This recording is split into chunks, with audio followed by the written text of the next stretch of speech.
Uruguay venderà marijuana di Stato per €1 al grammo. Beh, ma di questo passo dove andremo a finire? Io a Montevideo. That's right, that's right, that's right, that's right. Il Royal Baby non indosserà la veste battesimale usata fin dal 1841. Beh, strano, considerando che erano solo 172 anni che gli altri baby ci cagavano dentro.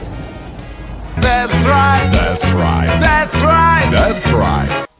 Da domani inizierò ad andare in una palestra per opportunisti. Entro pochi giorni dovrei riuscire a sollevare 2 pesi e 2 misure.